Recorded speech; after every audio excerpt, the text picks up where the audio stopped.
Spider-Man: Brand New Day is turning into a massive box office success, and that success is creating a very uncomfortable comparison for DC Studios. While Spider-Man continues climbing toward the $1.3 billion mark worldwide, Supergirl is being dragged into the conversation for a completely different reason.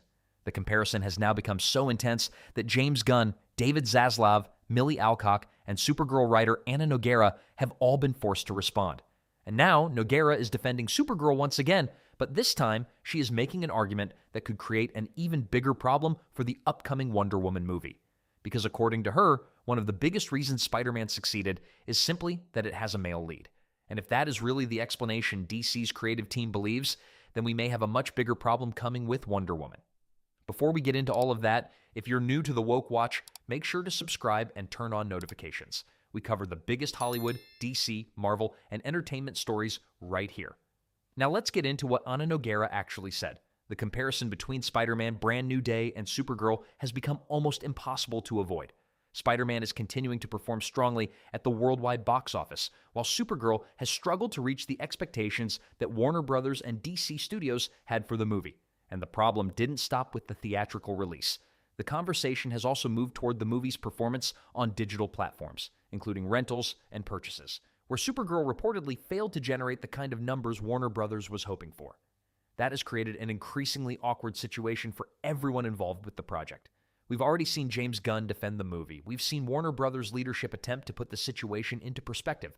We've seen Millie Alcock respond to criticism, and now Supergirl writer Ana Nogueira is once again entering the conversation. But what makes her latest comments especially interesting is that Nogueira isn't only defending Supergirl. She's also talking about the future of Wonder Woman. And remember, Nogueira remains attached to that project. There has already been speculation and discussion surrounding disagreements within Warner Brothers over the direction of some DC projects, with James Gunn continuing to support Nogueira, while others are reportedly less enthusiastic about keeping her involved. So when she starts talking about what she intends to do with Wonder Woman, people are naturally going to pay attention. According to Nogueira, comparing Spider-Man: Brand New Day to Supergirl simply isn't fair. Her argument is that Spider-Man has a male protagonist, while Supergirl has a female protagonist, and in her view, that automatically creates a disadvantage for a movie like Supergirl. She believes female-led superhero projects have to fight against an additional layer of resistance that male-led superhero movies don't necessarily face. But she didn't stop there. Nogueira also criticized the way some comic book fans have been using Spider-Man's success against Supergirl. Her argument is essentially that people are taking the success of one movie and using it as a way to mock another. She described that behavior as another example of what she considers toxic fandom culture. And according to her, the same environment that surrounded Supergirl is something she is already preparing herself for with Wonder Woman.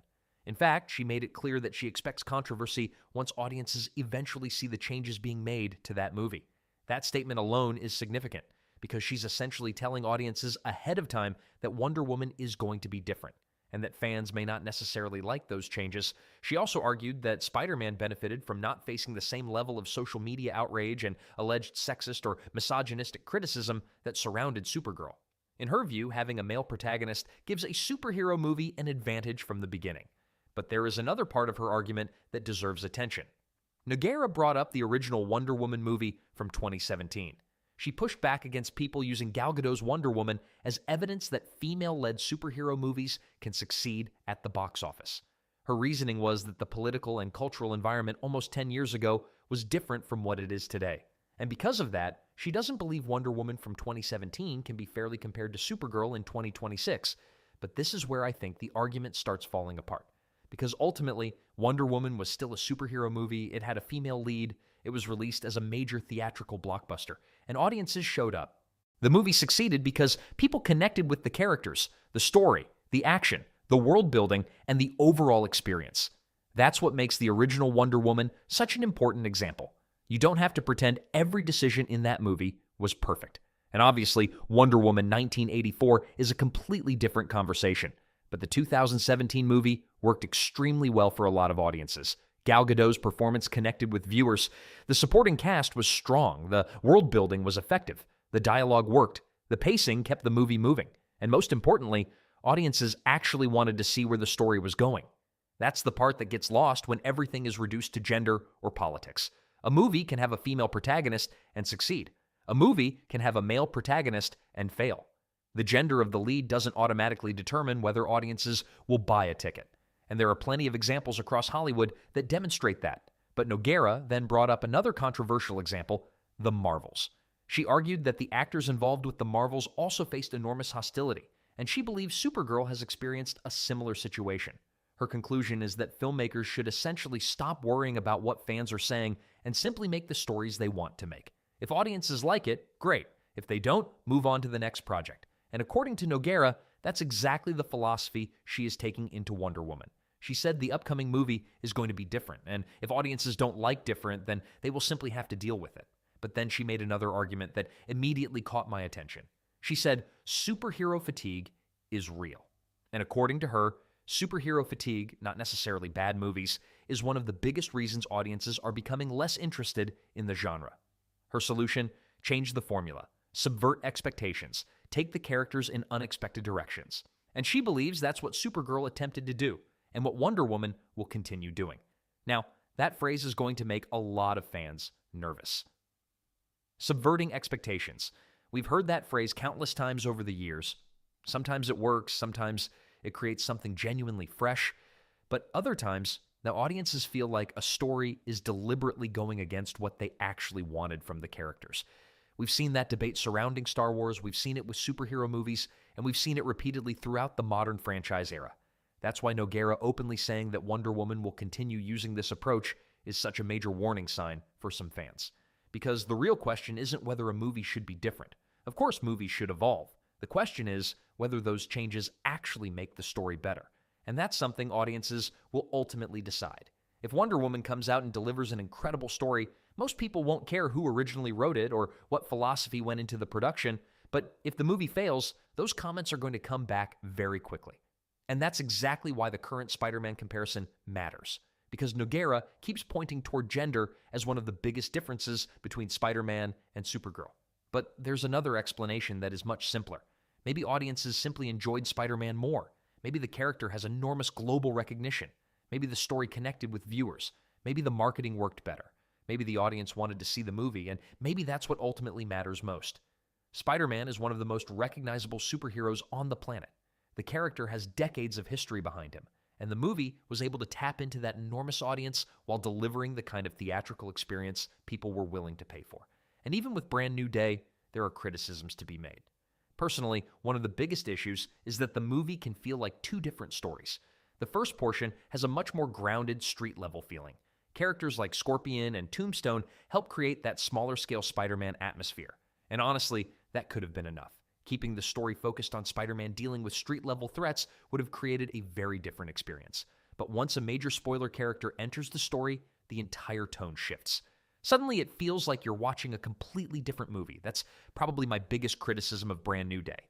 But outside of that, the movie still delivers what audiences generally expect from a Spider-Man blockbuster. It's entertaining. It's energetic. It's designed to be a theatrical experience. And people are clearly responding to it. That's why reducing its success to the fact that Spider-Man is a male character doesn't really explain what is happening. The same problem exists with the comparison to the Marvels. Nogueira seems to be suggesting that the Marvels was heavily criticized because it featured women. But that explanation leaves out a much bigger question. Did audiences actually enjoy the movie? That's the question every blockbuster eventually has to answer. You can have the biggest franchise in the world. You can have a famous character. You can have an enormous marketing campaign.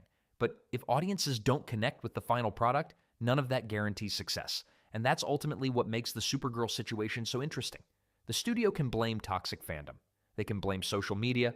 They can blame sexism. They can blame superhero fatigue. But eventually, audiences decide whether they want to watch the movie. And the box office is one of the clearest ways they communicate that decision. Now, the biggest question is what all of this means for Wonder Woman. Because Nogueira has already told us that she intends to do things differently. She's already warned audiences that the movie will challenge expectations. And she's already suggested that fans shouldn't expect the same kind of approach we've seen before. Maybe that will work. Maybe Wonder Woman will surprise everyone and become a massive success. But if it doesn't, these comments are going to be analyzed over and over again. And if there really is an internal battle over the creative direction of the project, the coming months could become extremely important for DC Studios. For now, though, the Spider-Man comparison isn't going away. Spider-Man: Brand New Day continues its strong box office run. while Supergirl remains surrounded by questions about its theatrical performance, digital results, creative decisions, and the future of the people behind it. So now I want to hear from you. Do you agree with Ana Nogueira that Spider-Man had an advantage simply because its lead character is male? Or do you think the difference comes down to the movies themselves, their stories, marketing, characters, and audience interest? And what do you think about her comments regarding Wonder Woman and subverting expectations? Let me know what you think in the comments below.